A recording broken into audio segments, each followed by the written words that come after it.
प्रश्नावली 7.2 का ये प्रश्न नंबर 10 ये हल में लिखिए। हल में देखते हैं, एक समचतुर्भुज का क्षेत्रफल ज्ञात कीजिए। तो सबसे पहले एक समचतुर्भुज बना लेते हैं ना, एक समचतुर्भुज बना लेते हैं। तो चलिए समचतुर्भुज हमारा बन के रेडी हो गया है ना। अब इसका नामकरण कर दीजिए, ए बी, ये आ गया सी, ये आ गया हमारा डी है ना। ए बराबर ए का मान रखिए, बी का मान रखिए। तो ए का मान कितना है 3,0, बी का मान है 4,5, 4,5 है। सी का मान है -1,4 है ना, -1,4। और लास्ट है डी बराबर -2,-1 है ना।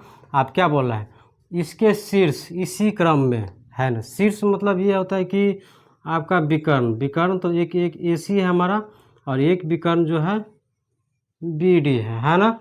एक विकर्ण हमारा बी डी है। तो मान लेते हैं,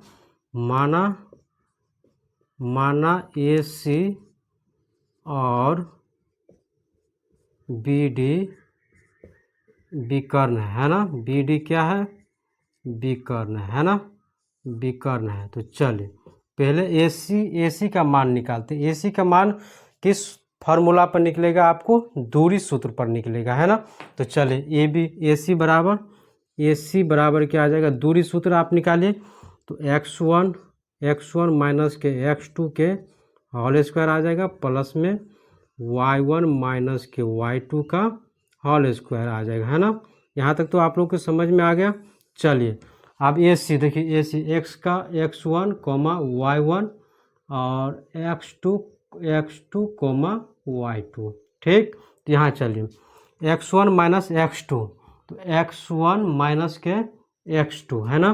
तो 3 माइनस के 1 के होल स्क्वायर आ जाएगा, प्लस में y1 माइनस के y2, तो 0 और 4, तो 0 माइनस के 4 का स्क्वायर आ जाएगा। चलिए आगे बढ़ते हैं, माइनस क्या हो जाएगा, प्लस 3 1 4, 4 का स्क्वायर आ जाएगा, प्लस में -4 का स्क्वायर आ जाएगा है ना। तो ये आ जाएगा आपका 4 चौकी में 16, प्लस में 16, तो 16 दूनी 32।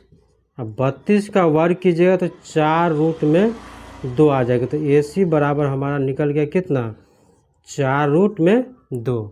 अब निकालते हैं क्या, किसका, बी डी निकालते हैं, बी डी का विकर्ण निकालते हैं ना। तो सेम प्रोसेस लगेगा बी डी में है ना। तो बी डी बराबर चलिए तो x1 माइनस क्या आ जाएगा, x1 माइनस x2 के होल स्क्वायर, प्लस में y1 माइनस के y2 के होल स्क्वायर। तो चलिए फिर इसका मान रखिए। अब यहाँ पर देखिए x1 और y2, x2 और y2 है ना। x1 कितना है 4 और x2 कितना है माइनस के 2। तो चलिए x1 कितना है 4 माइनस के, और x2 है माइनस के 2, तो ये प्लस आ जाएगा। तो चलिए यहाँ तक तो समझ में आ गया। y1 माइनस के y2, तो y1 माइनस के y2 कितना आ जाएगा, ये हमारा y1 है ना। गलत कीजिएगा तो सारा सवाल गलत हो जाएगा। y1 कितना है 5 और माइनस के 1, तो 5 माइनस आ जाएगा प्लस है ना। तो चलिए आगे बढ़ते हैं, यहाँ पर ले लेते हैं है ना। यहाँ पर 4 और 2 6, तो 6 के स्क्वायर आ जाएगा, प्लस में 5 1 6 के स्क्वायर आ जाएगा। अब ये आ जाएगा हमारा 36 प्लस में 36, ठीक है। इतना तक तो समझ में आ गया। 36 दूना कितना आ जाएगा 72 का वर्ग कीजिएगा तो 6 रूट का 2 आएगा है ना। तो बी डी बराबर हमारा निकल गया कितना, 6 रूट 2। अब संकेत में दे दिया है कि समचतुर्भुज का क्षेत्रफल 1/2 विकर्णों का गुणनफल है ना। तो 1/2 विकर्णों का गुणनखंड कितना है, एक विकर्ण 4 रूट में 2, 4 रूट 2, 6 रूट 2। यहाँ से आप लोग आसानी से सोल्व कर सकते हैं। 6 चौक 24, रूट 2 गुने रूट 2, तो 2 आ जाएगा, ये दोनों कट जाएगा। तो हमारा जो आंसर आ जाएगा 24 बुआ। तो इसी प्रकार से आपका 10वां नंबर समाप्त हुआ।